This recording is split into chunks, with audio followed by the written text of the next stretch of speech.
we might have felt dismissed or neglected by our parents. And then it's very easy to dismiss and neglect ourselves. So really taking that first step and just evaluating, how good is your relationship with yourself? This is episode number 531 with Kohler, How to Heal Your Relationship with Yourself. Hi, everybody. I'm Sandy Weiner, and welcome back to Last First Date Radio, where we believe it is never too late to go on your last first date. And if you want support on your journey to lasting love, I wrote a book, and it's called Becoming a Woman of Value, How to Thrive in Life and Love. And whether you're single or in a relationship, this book will inspire you to play a bigger game and succeed in all areas of your life. You can find it on Amazon for Kindle or paperback. And every week I share a tip from the book. This week's tip is step number 2, create a life that energizes you and fills you up. So many people complain on the dating journey that they aren't finding the right partner, and then they're just feeling really down and depressed. And they're kind of waiting for that person to come and complete them, which is really not the right thing to do.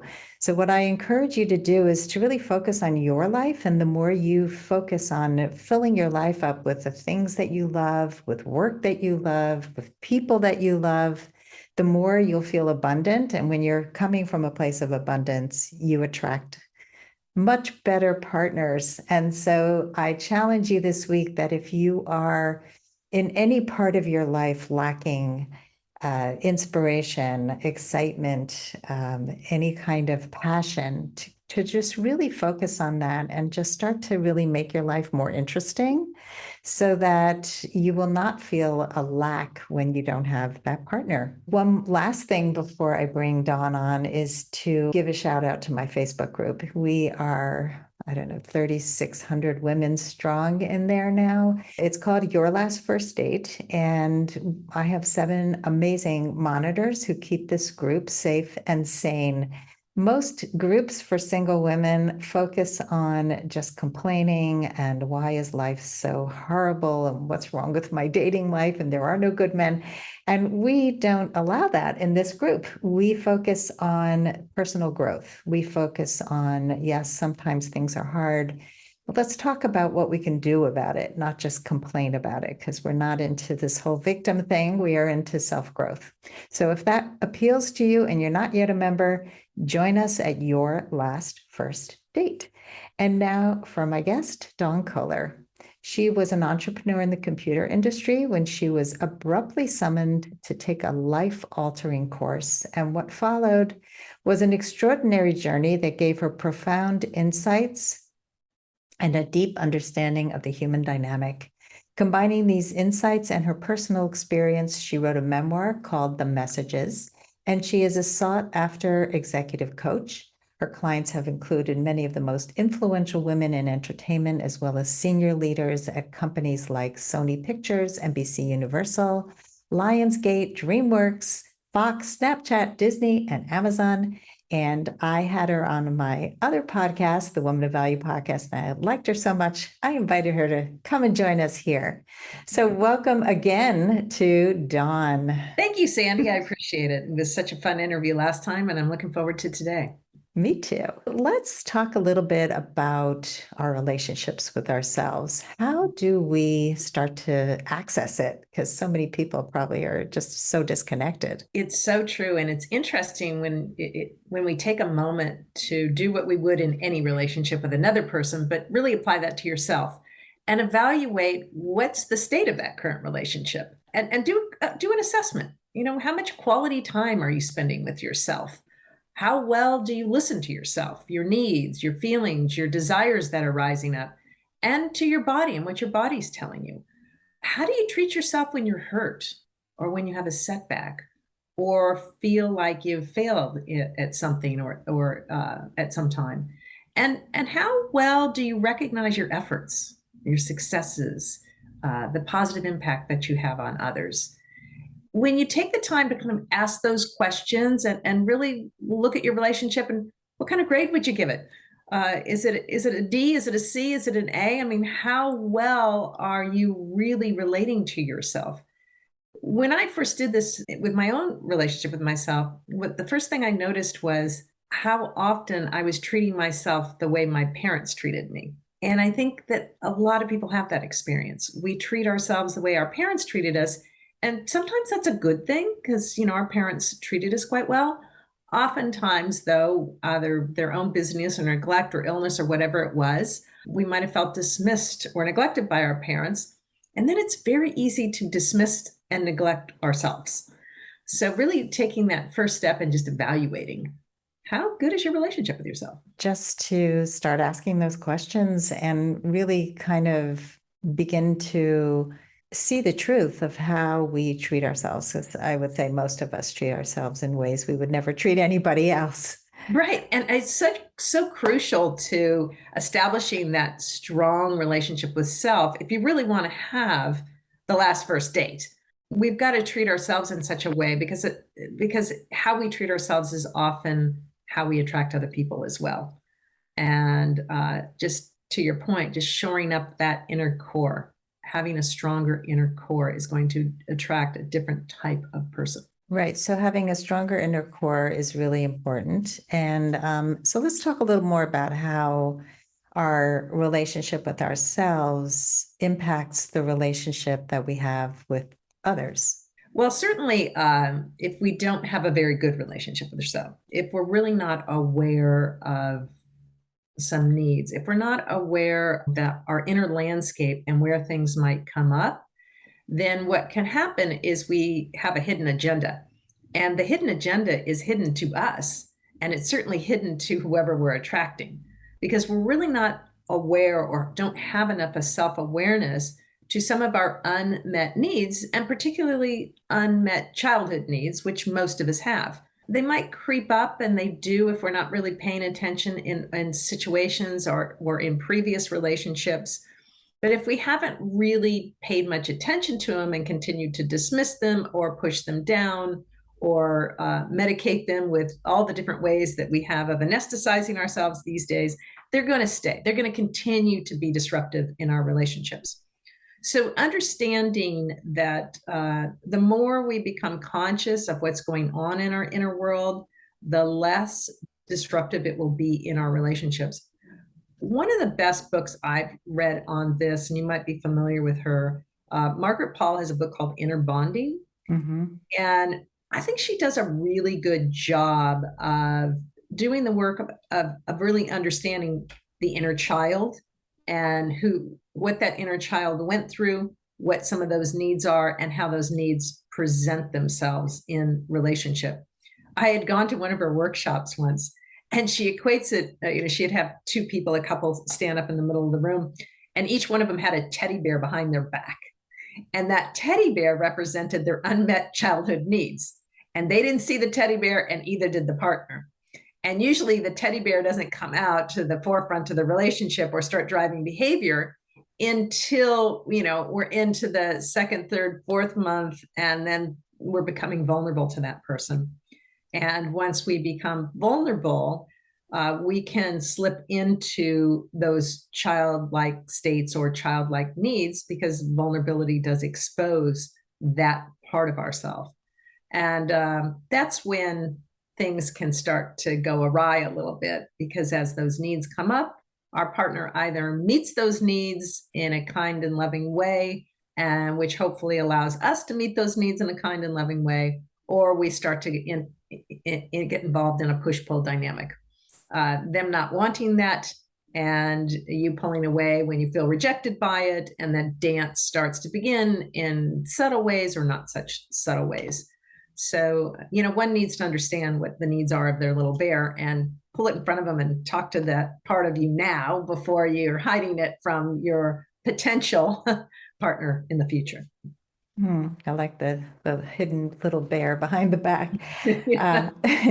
Margaret Paul was actually on my podcast. She is wonderful. She even wrote a foreword to my new book. She's just fantastic. Lovely. Yeah. Fantastic. That's quite a statement for your new book. She is one of the best out there as far as I'm concerned, because she really does a fantastic job incorporating all the aspects of ourself that we really need to know. She brings in the higher self, that part of you that is wise, that is enduring, that, kind of has the telescope on the future and is always trying to point us in the right direction.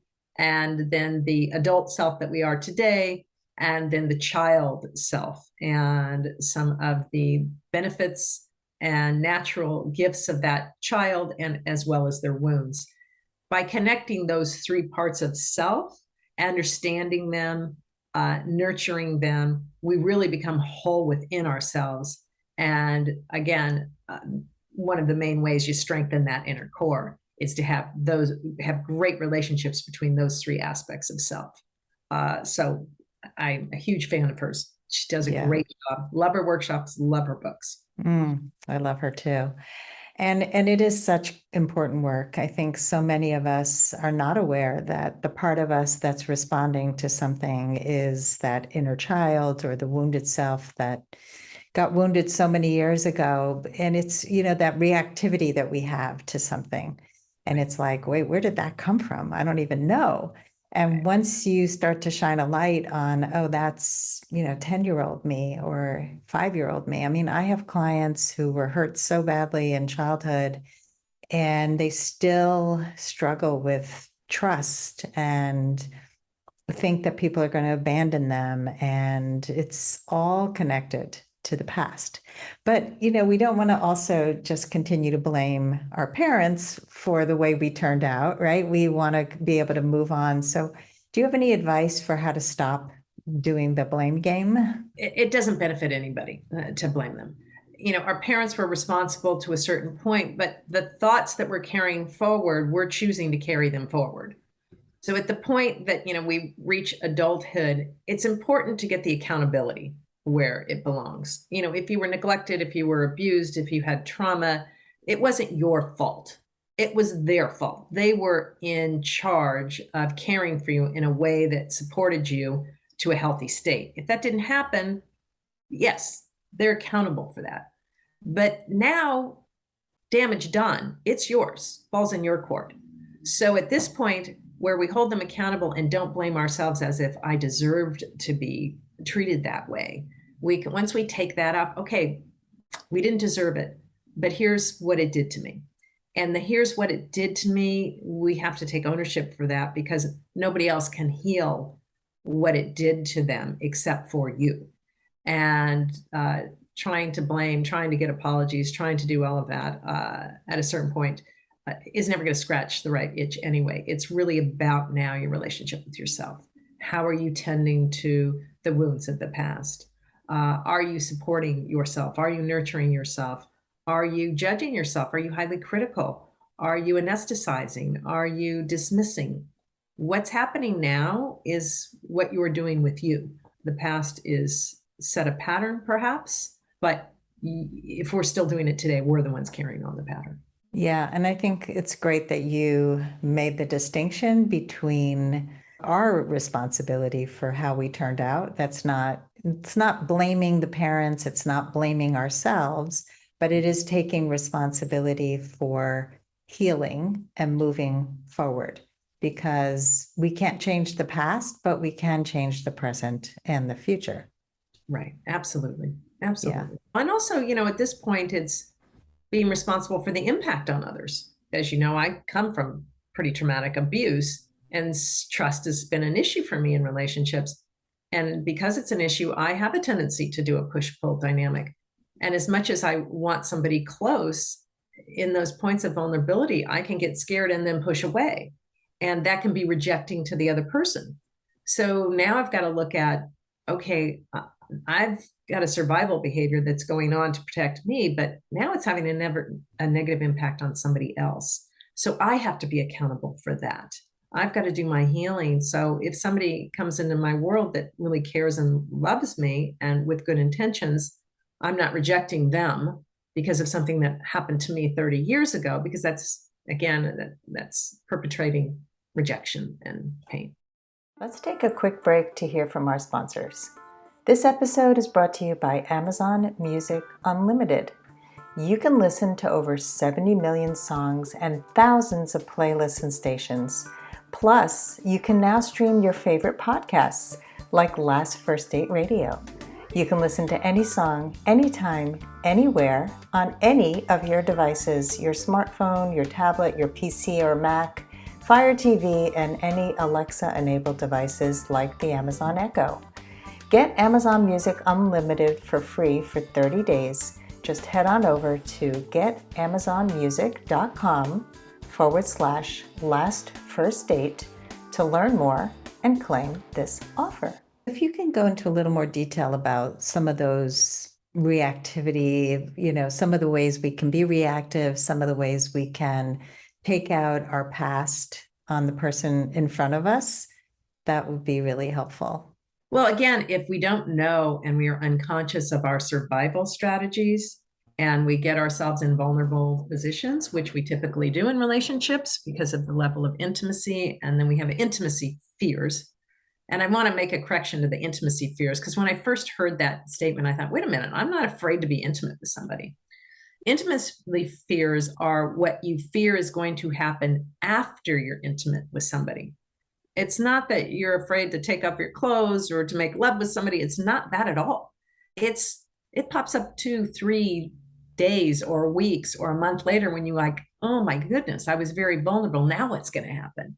And that's when the behavior starts to come in. And oftentimes on a very unconscious level, our inner protector comes in and starts judging the other person and why all the reasons they're not good enough for us when they could be a very good person. But we're trying to keep ourselves safe because we don't trust what's going to happen after we've been intimate. So that's one of what's one of the issues that does come up in relationships if we again are just not aware of how we have chosen to survive to this level if we were in painful relationships as a child with a parent. The other thing that I think we need to be aware of, to the point that we said earlier, is the inner bear, our little bear that we might be hiding. And we might, in many cases, be hiding it from ourselves. Kind of an example of that is the rescue fantasy. And so many of our Disney movies are filled with them. So we've almost romanticized the idea of finding the person, the prince or the princess that is going to make us finally feel safe and finally feel happy. And they're going to love us the way that we've always wanted to be loved. And of course we want that. But that's really a high expectation to put on another person that also has a history and also has a past. And if they are, in fact, somebody that is looking to rescue you, then they've got their own issues. Both people often need to rescue themselves first before they can rescue somebody else or be rescued by somebody. And in that case, those people tend to find each other, and those are the relationships that can become particularly abusive, although not intended to be. It's just failure of expectations that are often hidden to each party in the relationship. Yeah, the push me, pull you. I like to call it's like that Dr. Dolittle push me, pull you animal that they had. It's the more somebody pushes forward, the more the other person recedes, and then that person starts to recede, and the other person now becomes less interested, and then it comes back and forth, and it's like nobody ever meets each other where they are, because somebody's always is receding, and somebody's always anxious about it, and that anxious avoidant pairing is really terrible. And But it's that so common too. very common. It's probably the most common. And, there was somebody in my Facebook group who was recently writing about a man that she met who, out of all the people she was dating, she liked him the most and he communicated the least. And I said, I started asking her some questions about her past. And she was like, yep, I tend to be an avoidant. I think he is an avoidant. And I am attracted to people who don't feel needy. And that's generally what we think is, okay, this person isn't needy. They're not really clinging to me. So that feels better. But that person is also not really available because they're not coming forth and they're not being, really connected and intimate. Right. You can't protect and connect at the same time. No. And so if we are protecting through an avoidance strategy, or even if we're trying to cling to somebody so that we can feel safe, we feel safe when we feel very connected, and we find those people that feel safe when they're on their own, and that's the dance. But either strategy is not successful because, clinging to somebody for our feeling of survival or self-worth or love is too much to ask from another human being. Mm-hmm. The source of our love is our own. And I remember the day that occurred to me, that epiphany came. And it was after I was in a relationship and the person left. And I was just devastated. It was a deep connection. It was very codependent. And I was just back to being a abandoned 5-year-old. And I remember after a night of sobbing and sobbing till my sheets were wet, I looked out and the sun was coming up and the sky was turning kind of pink and blue. And this knowing came to me that love is not something you receive from others, but it's what you have for them. And it was so liberating to recognize that love was my own experience, that as long as I loved, I had love.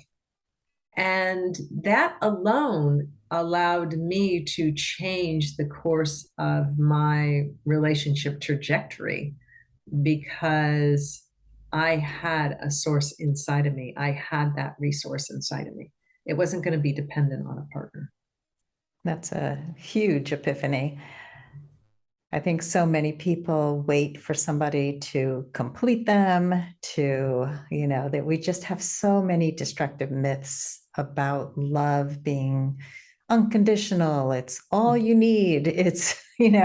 And what we don't really realize is the abundance of love we have within, and that we already have the capacity to love and be loved. And right, and in so many different ways. It's not just about romantic love.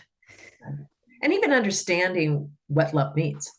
To your point, it's not just romantic love, but sometimes love is letting that person go because it's the most loving thing you can do for yourself and for them.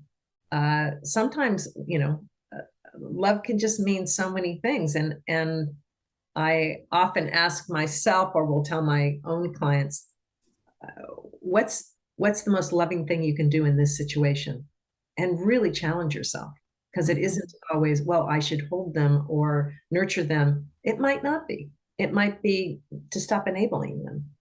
Yeah, and that's true for our children as well. Like, the most loving thing we can do is have them make mistakes, fall down, figure it out on their own, Right. not do it for them, not fix their grades when they don't do well, and go in and talk to the teacher. The earlier that we can encourage people to do things for themselves, that's really how self-worth is built, which we don't really realize, I think, for a long time, that our self-worth is built on the things that we feel capable of. And a healthy relationship is two interdependent people, not two dependent people.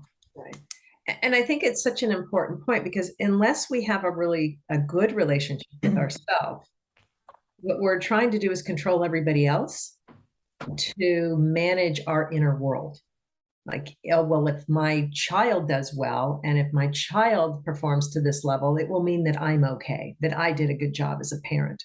Or if my partner loves me in this way, it means that I'm lovable. And so all of this calming of the inner world is dependent on actions of people outside of us. And that is a very painful way to go through life. It creates behavior that is very controlling of others. So it's certainly not beneficial to them.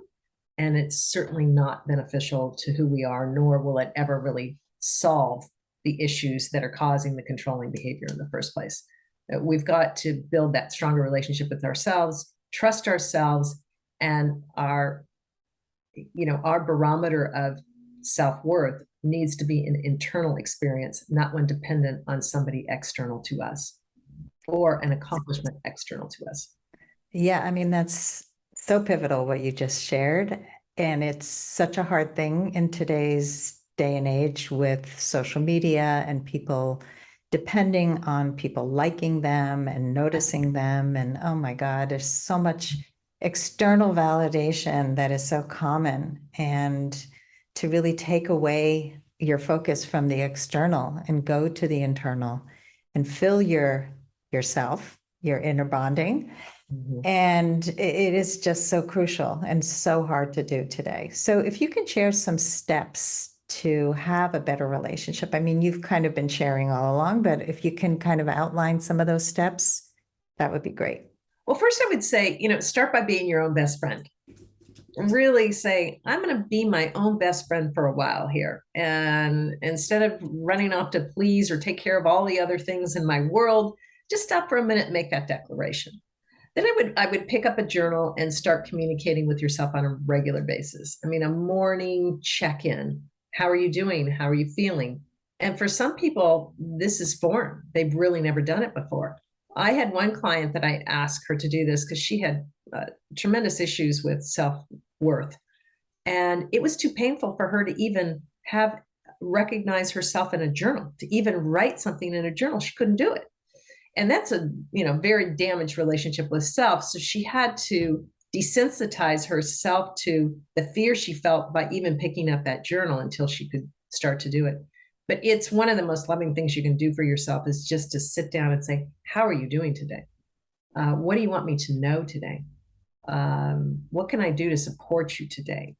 And perhaps for the first week or two or three, nothing will come out because that part of yourself isn't used to you listening. So why should it trust that you're listening now?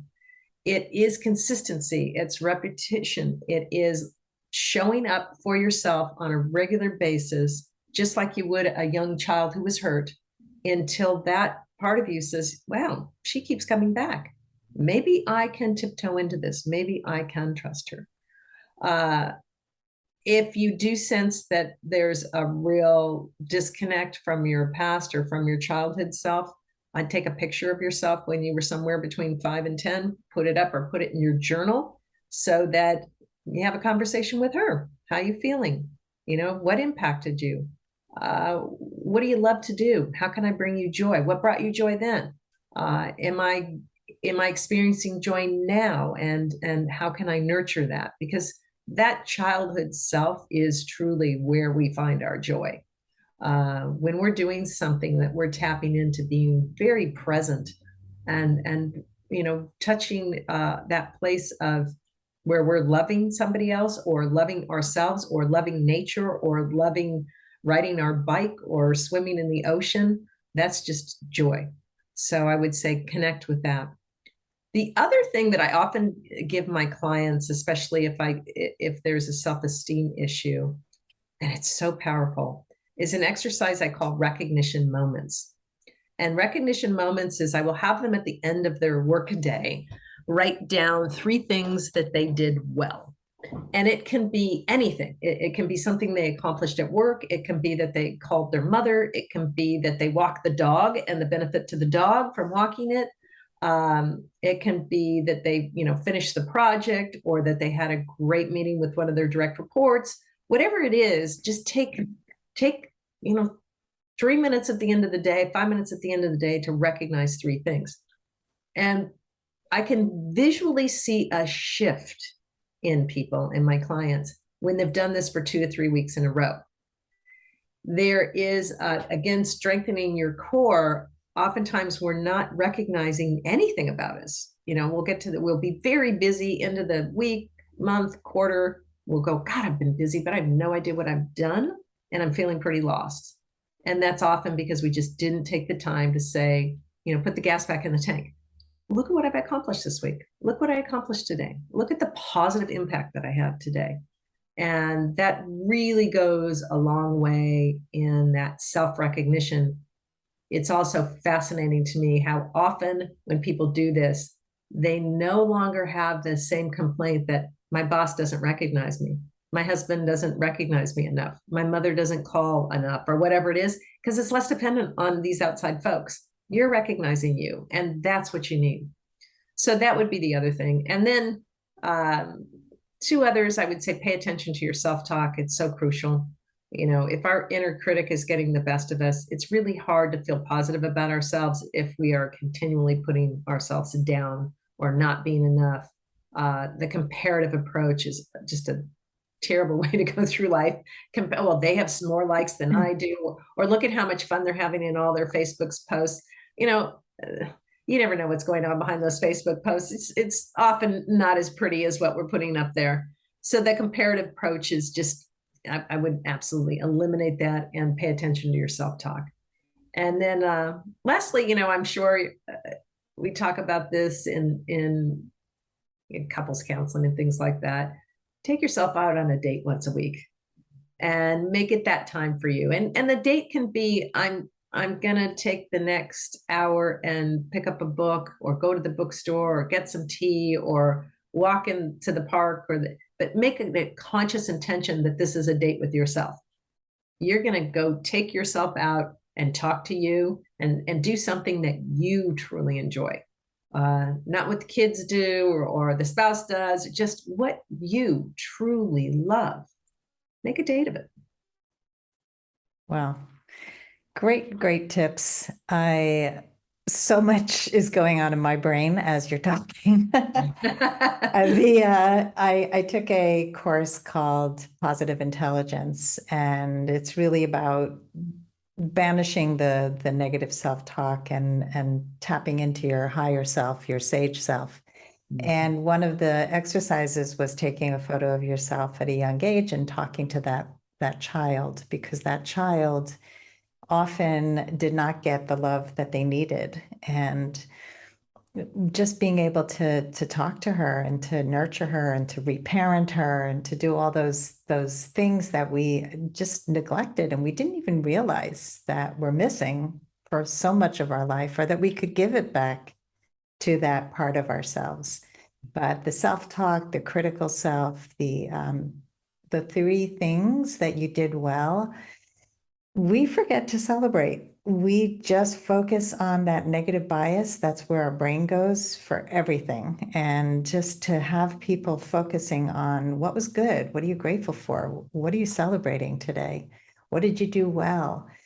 I do this in my coaching prep form. I have people fill out whether they did the homework or not, what they're celebrating is part of it, and what challenges, where they might have been hard on themselves, and what challenges they're bringing to coaching for the session, so that they're prepared, both thinking through what did I do well, what am I still struggling with, and what can I do better.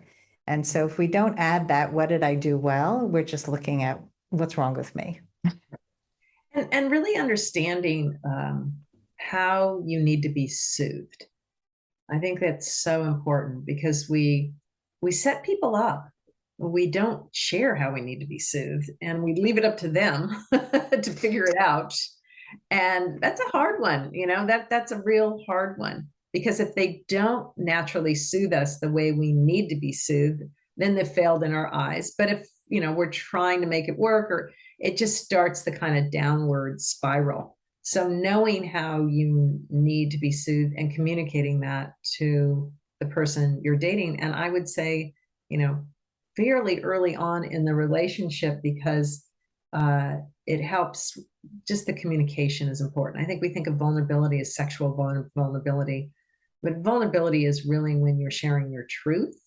And sharing your truth early on will help create a truthful relationship. It will also vet out early on the people that are not capable of having truthful dialogue. So important. I encourage people to do that from the very first connection. Just if you're going to be setting up a phone call, or you're tired of texting on a dating app, you have to let people know how you like to communicate. You have to be really clear, because people just get so upset. Like, this person is just texting me and not setting up another date. Well, have you communicated what you need? And, that's at the beginning, that if you enjoy having a man plan a date, let him know. I really plan everything all the time. I run my own business and I'm exhausted. I would love it if you could plan something, just reinforcing the things you want, communicating it and seeing if that person can actually come through for you is so crucial. And then as you go into the relationship and you get more vulnerable, and you talked about self-soothing and having them soothe you. I've had clients who were very anxious, who needed to be soothed in a certain way. And they were able to, for the first time, communicate, hey, when I'm feeling really anxious, this is what would really help me. And the right partner is going to do it. The wrong partner is not going to do it. And that's really important information to have very, very early on. Yep. Yeah, we talked about choice points. There's a great yes. That's a choice point right there. If they are not willing to soothe you in the way that you need to be soothed versus the way they need to be soothed, really double consider that, whether you want to move forward in that relationship. Right, exactly. I mean, people give you information early on, and the more honest you're communicating, the quicker you're going to find all this stuff out, which is so different from the way most people date, which is, oh my God, I was blindsided. I didn't see any red flags. And then all of a sudden it ended. Well, things don't just happen like that. If you really looked back, you would see little signs that you pushed under the rug, that you didn't want to see, and that you did not address. And the quicker we address these things, the better our relationships are. So, Dawn, what are your final words of advice for anyone who wants to go on their last first date? I would certainly evaluate your relationship with yourself first. And if your evaluation is that you're in a good relationship with yourself, date away, because you will find the person that reflects that good relationship with yourself. And chances are that will come along rather quickly, and you will have your last first date. Couldn't agree more. Well, this has just been wonderful. A very different conversation from the one we had in the Woman of Value podcast, Dawn. Very different. Yes, but really valuable, which I knew it would be. So, Dawn, tell our audience how they can get in touch with you. Great. You can reach me through Dawn at dawnkohler.com. That's DAWN at Dawn, DAWNKOHLER.com. So email me, go to my website. I do have a couple of workshops that I give on a quarterly basis, and you can sign up for those. Send me a note. I'd love for you to pick up the book, The Messages. It was all about relationship with myself and with others, and how it reflected the different parts of me that then gave me an opportunity to deal with those parts and heal those parts. So even if you're not in a great relationship right now, there's a lot that can be learned so that we can attract better relationships in the future. Yes, your relationship with yourself is the most important relationship you will have, because from there, all other relationships stem. And so this conversation is just so valuable. And I'm sure our audience will agree with me that you have so much wisdom to share, and they should go buy your book. And thank you again. I would love that. Go to Amazon. The Messages by Dawn Kohler. Go get the book. And if you love our show, please rate and review us on Apple Podcasts. It really helps our show continue to grow and reach more people. And as always, here's to your last first date. If you are ready to get unstuck, gain new tools, become more empowered, and finally find your last first date, I'd love to talk to you. Fill out an application to be considered for a complimentary half-hour love breakthrough session at lastfirstdate.com/application. That's lastfirstdate.com/application. I look forward to talking to you soon.